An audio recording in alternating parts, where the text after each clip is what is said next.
आदरणीय मेरे प्रिय दोस्तों और भक्तों, एक बार फिर श्री गर्ग संहिता से श्री कृष्ण द्वारा वसुदेव देवकी के बंधन से मुक्त होना, श्री कृष्ण और बलराम का गुरुकुल में विद्या अध्ययन और गुरु दक्षिणा के रूप में मरे हुए गुरु के पुत्र को यमलोक से वापस लाकर लौटाना और इसके अलावा श्री अक्रूर जी को हस्तिनापुर भेजना और कुब्जा का मनोरथ पूर्ण करने का यह वृत्तांत आपके समक्ष रख रहा हूँ। दोस्तों, यह एक सूक्ष्म वृत्तांत है, लगभग 10 मिनट का होने वाला है। आपसे विनती है कि आप बने रहेंगे इस वृत्तांत के अंत तक। तो दोस्तों, आइए इस वृत्तांत को शुरू करने की इजाज़त दीजिए। दोस्तों और मेरे प्रिय भक्तों, श्री नारद जी कहते हैं कि राजन, तदनंतर भगवान श्री कृष्ण और बलराम साक्षात वृष्णिवंशियों से घिरे हुए देवकी और वसुदेव के समीप गए। नरेश्वर अपने दोनों पुत्रों को देखकर उन दोनों के बंधन उसी प्रकार स्वतः ढीले पड़ गए जैसे गरुड़ को आया देखकर नागपाश बंधन स्वतः खुल जाते हैं। बलराम सहित श्री हरि ने माता पिता को अपने प्रभाव के ज्ञान से संपन्न देख तत्काल उसकी माया अपनी माया फैला दी, जो बलपूर्वक जगत को मोह लेने वाली है। बलराम और श्री कृष्ण मेरे पुत्र हैं, यह जानकर वसुदेव जी मोह से व्याकुल हो गए और आंसू बहाते हुए देवकी के साथ सहसा उठकर उन्होंने दोनों पुत्रों को अपने हृदय से लगा लिया। तब वृष्णिवंशियों से घिरे हुए श्री हरि ने उन दोनों को आश्वासन देकर अपने नाना जी उग्रसेन को मथुरा का राजा नियुक्त कर दिया। कंस के भय से दूसरे देशों में भागे हुए यादवों को बुलाकर भगवान ने प्रेम पूर्वक उन्हें यदुपुरी में कुटुंब सहित रहने के लिए स्थान दिया। गोपगणों के साथ अपने घर को जाने के लिए उद्यत नंदराज को प्रणाम करके बलराम सहित श्री कृष्ण ने उन्हें अपनी माया से मोहित सा करते हुए, तात अब आप इसी मथुरापुरी में निवास कीजिए। यदि आपके मन में यहाँ से जाने की इच्छा उठ खड़ी हुई हो तो जाइए, मैं भी यदुवंशियों की व्यवस्था करके भैया बलराम के साथ आपके पास आ जाऊंगा। श्री नारद जी आगे कहते हैं कि राजन, इस प्रकार बलराम और श्री कृष्ण के द्वारा पूजित एवं सम्मानित नंदराज वसुदेव को अपने हृदय से लगाकर प्रेमातुर होकर ब्रज को चले गए। वसुदेव जी ने श्री कृष्ण के जन्म नक्षत्र पर जो पहले 10 लाख गौदान करने का संकल्प किया था, उसे पूरा करने के लिए उतनी गौओं को वस्त्र और मालाओं से अलंकृत करके ब्राह्मणों को दे दिया। फिर धर्मज्ञ वसुदेव ने गंगाचार्य को बुलाकर श्री कृष्ण और बलभद्र का विधिवत यज्ञोपवीत संस्कार करवाया।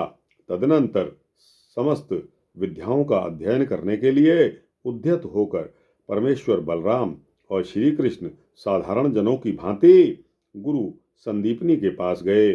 गुरु जी की उत्तम सेवा करके दोनों माधवों ने थोड़े ही समय में सारी विद्याएं पढ़ ली और वे दोनों समस्त विद्वानों के शिरोमणि बन गए। तत्पश्चात वे दोनों भाई हाथ जोड़कर गुरु जी को दक्षिणा देने के लिए उद्यत हुए। उस समय उन ब्राह्मण गुरु ने उन दोनों शिष्यों से दक्षिणा में अपने मरे हुए पुत्र को मांग लिया। तब वे दोनों भाई सुनहरे साज सामानों से युक्त रथ पर आरूढ़ होकर मन इंद्रियों को वश में रखते हुए प्रभास तीर्थों में समुद्र के निकट गए। दोनों ही भयानक पराक्रमी थे। उन्हें आया देखकर समुद्र तत्काल कांप उठा और रत्नों की उत्तम भेंट लाकर दोनों हाथ जोड़कर उनके चरण प्रांत में गिर पड़ा।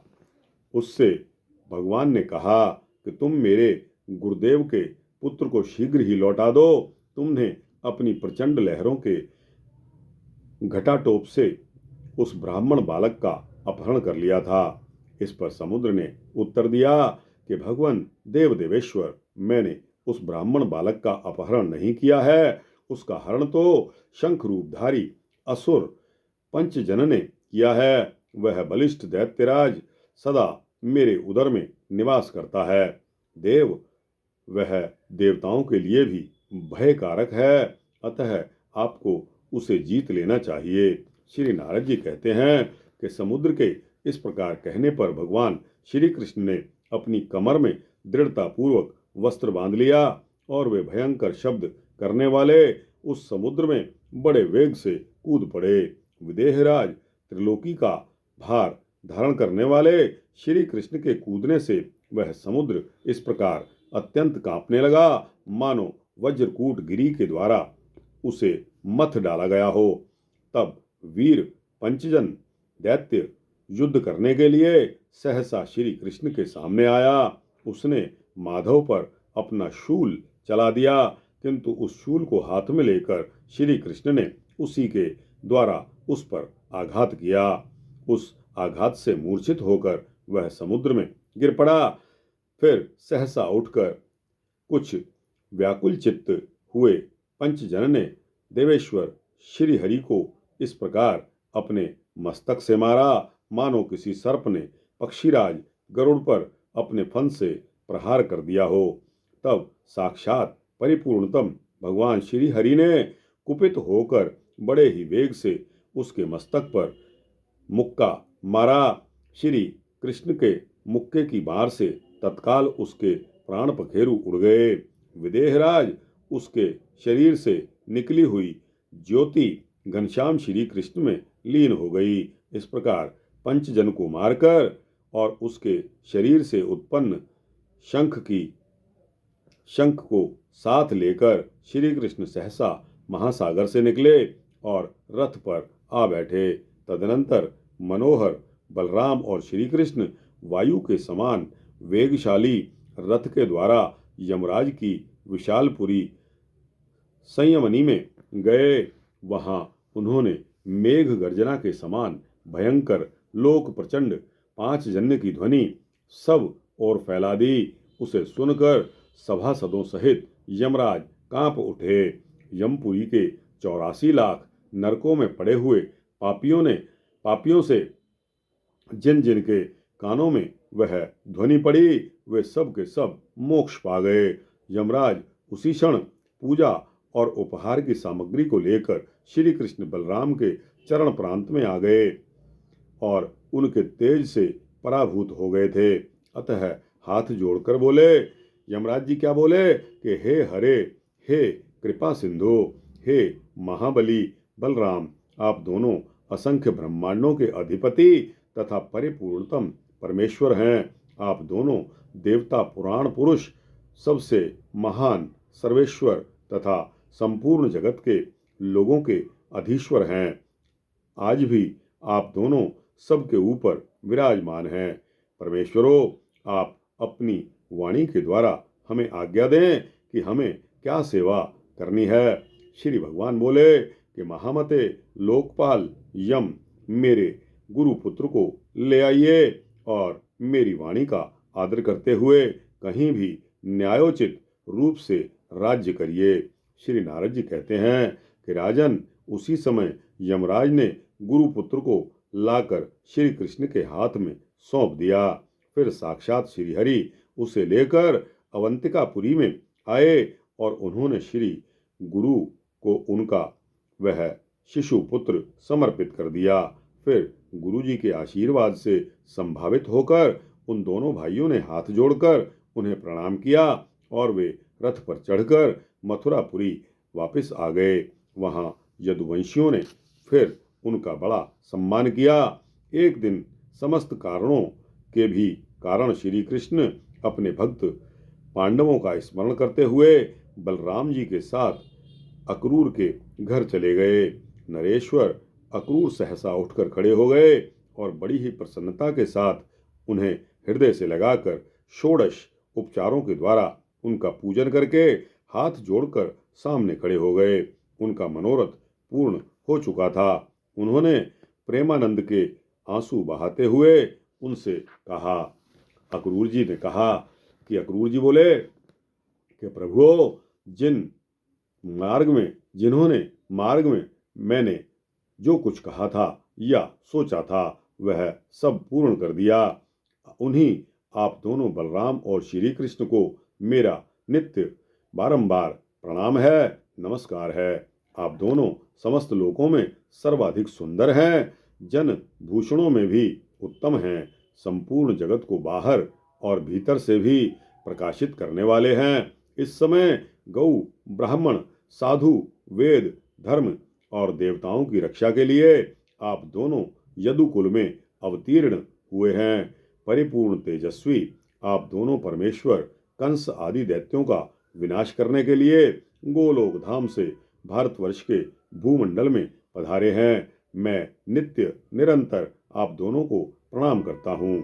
तब श्री भगवान बोले कि आप हमारे बड़े बूढ़े गुरुजन और धैर्यवान हैं। मैं आपके आगे बालक हूँ। महामते, संत पुरुष कभी अपनी बड़ाई नहीं करते। दानपते, पांडवों का कुशल समाचार जानने के लिए आप शीघ्र हस्तिनापुर जाइए और वहां पर सबसे मिलजुल कर फिर लौट आइए।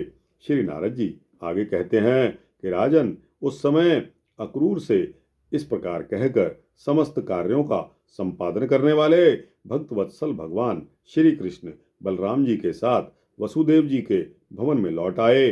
उधर अक्रूर जी कौरवेंद्र पुरी हस्तिनापुर में जाकर पांडवों से मिले और पुनः वहां से लौटकर उन्होंने श्री कृष्ण से सारा समाचार कह सुनाया। अक्रूर जी ने कहा कि भगवान, पांडव लोग कौरवों के दिए हुए दुख भोग रहे हैं। आप दोनों के सिवा दूसरा कोई भी उनकी सहायता करने वाला नहीं है। पांडु के मर जाने पर पृथा के सभी पुत्र आप दोनों के चरणार विंदों में ही चित्त लगाए बैठे हैं। श्री नारद जी कहते हैं कि राजन, अक्रूर जी के मुख से यह समाचार सुनकर भगवान श्री कृष्ण को कौरवों का आधा राज्य बलपूर्वक श्री कृष्ण ने कौरवों का आधा राज्य बलपूर्वक पांडवों को दे दिया। तदनंतर अपनी कही हुई बात को याद करके भगवान श्री कृष्ण उद्धव को साथ लेकर कुब्जा के महामंगल संयुक्त भवन में चले गए। श्री हरि को आया देखकर परम रूपवती कुब्जा ने तुरंत ही भक्ति भाव से पाद्य आदि उपचार समर्पित करके अपने प्राण वल्लभ का पूजन किया।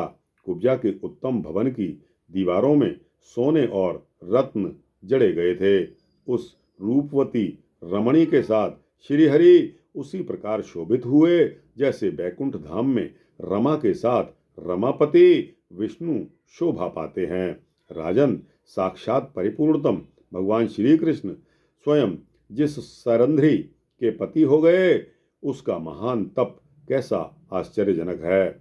विदेहराज, वहां लीला से मानव शरीर धारण करने वाले भगवान श्री हरि 8 दिनों तक टिके रहकर 9वें दिन वसुदेव जी के भवन में लौट आए।